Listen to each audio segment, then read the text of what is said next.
works in London's, it's small towns of 50,000 or 80,000. And the rationale for the gentrification process now has an awful lot to do with multiple other economic types of processes. It's linked into the global political economy and social economy. So tourism, for example, is just an obvious and huge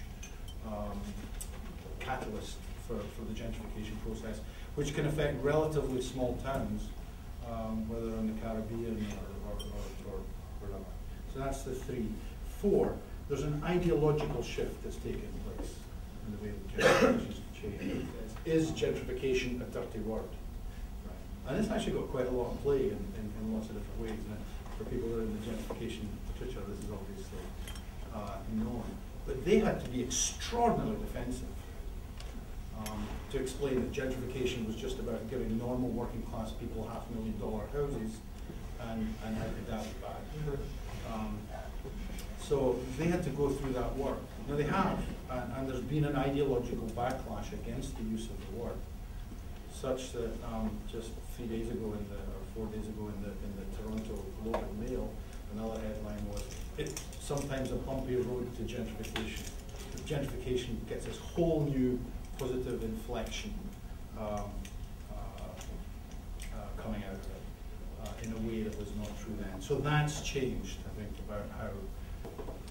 So that, for example, in the name of sustainable cities, there's a protracted effort by the Copenhagen municipal government to evict people from Christiania, which, as some of you may know, is a large area in Copenhagen, Denmark, which is squatted.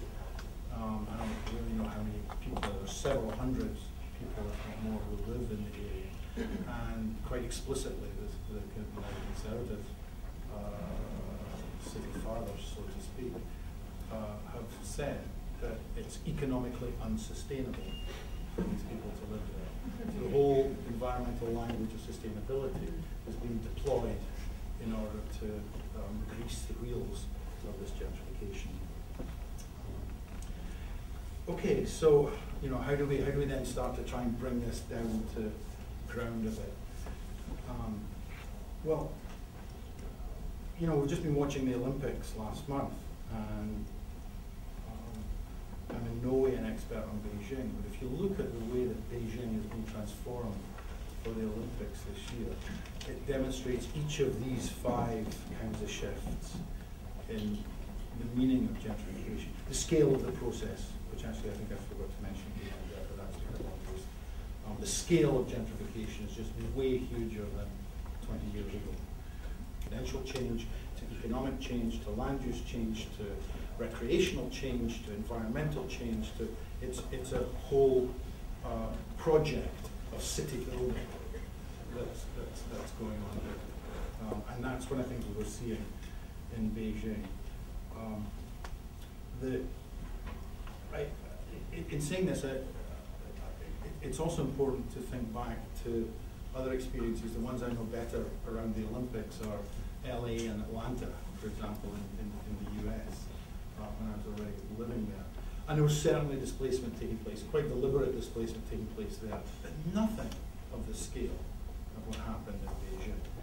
And of course, one of the reasons for this is precisely that you've got this perfect storm of state power with economic power, and that the state can do things within the capitalist market in China that you could never get away with in much of the West. That's actually why London is got a comparatively greater scale, I would argue, of gentrification than New York is because of greater state involvement in the market.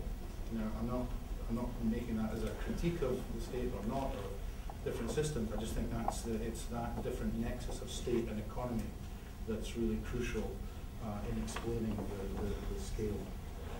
There's no way that economic crisis is staying inside Wall Street or the subprime market or even the United States. This is already a global crisis. The British Treasury Secretary, what we call Chancellor of the Exchequer, said about a week and a half ago that basically Britain was in the worst economic meltdown in 60 years. Now, when that's happening in Britain, and AIG is being taken over for a cool $85 billion by the Bush government, this is the anti-socialist, neoliberal, keep the state out of people's business, Bush government. You know, when those things are happening, there's some real economic rumblings ahead, and that really is going to affect, I think, how not just gentrification in a small way, but how city building gets done over the next year or two. Because city building has become, and Henri Lefebvre was actually very good at this, I think, in pinpointing the fact that city building itself, the building of the built environment, actually becomes one of the central productive mechanisms of the economy. We're all stuck in this idea that real estate, you know, finance, insurance, real estate, so on, this service economy. No, building the built environment, building cities is this massively productive source of profit and surplus value in the economies. And there's no way that that's not going to be affected by those kinds of. Like, and here I think there's really an opportunity.